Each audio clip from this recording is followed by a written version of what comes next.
Hola amigos, soy Miguel Ángel Gómez Ramos, creador de la página Quiero Saber de Fotografía, y en este nuevo vídeo os quiero hablar del triángulo de exposición. En un anterior vídeo os enseñé cómo funciona el dial de modos de una cámara reflex, y este vídeo pretendo que sea un complemento del anterior. Por tanto, vamos con el vídeo.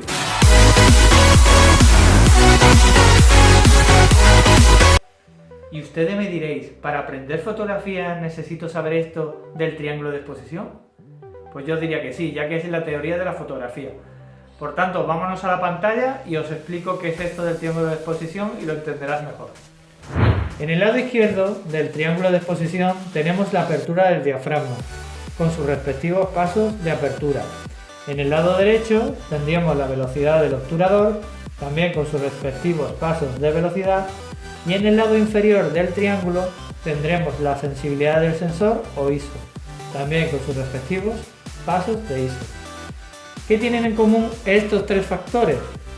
Pues que cada uno a su manera dejará pasar más o menos luz al sensor. En el lado izquierdo del triángulo de exposición, como ya hemos dicho, está la apertura del diafragma con los distintos pasos de apertura del diafragma.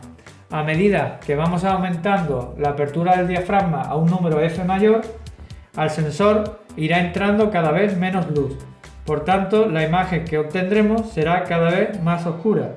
Por el contrario, si vamos ajustando la apertura del diafragma a un número F cada vez más pequeño, al sensor irá entrando cada vez más luz, por tanto, obtendremos poca profundidad de campo.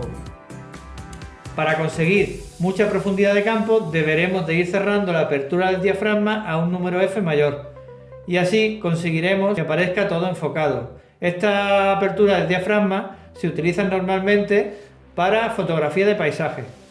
En el caso que vayamos a hacer retratos, ajustaremos número F pequeños, o sea, aperturas grandes, y así conseguiremos el famoso bokeh que os hablé en un anterior vídeo. En el lado derecho del triángulo de exposición tenemos la velocidad del obturador. Este factor también determina la cantidad de luz que entra por el sensor. Dependiendo qué velocidad ajustemos, la luz entrará más rápido o más lenta al sensor por el obturador. Si por ejemplo configurásemos tiempos de 1/500 del segundo, entrará poca luz al sensor, ya que el obturador se quedará abierto esa fracción del segundo. En el otro extremo de la velocidad del obturador tendremos tiempos más lentos, por ejemplo de 1/60, 1/30 del segundo. Ajustaremos estas velocidades para fotografías con sujetos en movimiento y que queramos transmitir esta sensación. Estos ajustes de velocidad se utilizan normalmente en fotografía callejera, ya que son ajustes en los cuales si compusiéramos una fotografía con personas estáticas y personas en movimiento, el efecto que transmitiría la fotografía quedaría muy bien. En el tercer lado del triángulo de exposición tenemos la sensibilidad del sensor o ISO. Normalmente todas las cámaras tendrán un ISO nominal de 100 y los siguientes pasos de ISO serán el doble del anterior. El ISO es otro factor que también determina la cantidad de luz que entra al sensor. Si ajustáramos el ISO en 100, por ejemplo, en nuestra fotografía entraría muy poca luz al sensor, pero tendría la máxima calidad.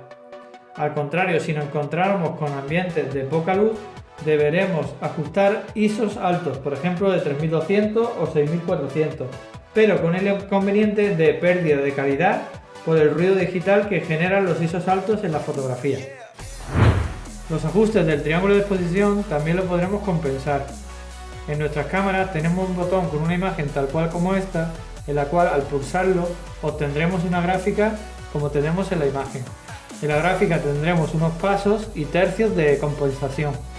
Si por ejemplo obtuviéramos fotografías subexpuestas, tendremos que ir nivelando estos pasos hasta obtener una buena exposición de nuestra fotografía.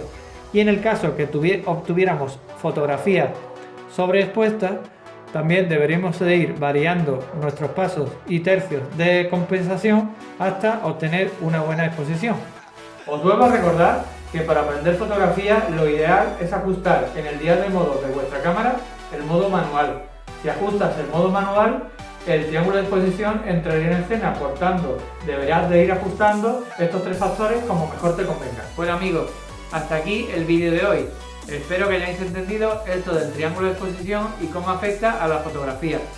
Daros las gracias si habéis llegado hasta el final del vídeo y recordaros que un like me anima a seguir realizando más vídeos como este. Si tienes alguna duda, déjamelo abajo en comentarios y estaré encantado de resolverla. ¡Un saludo!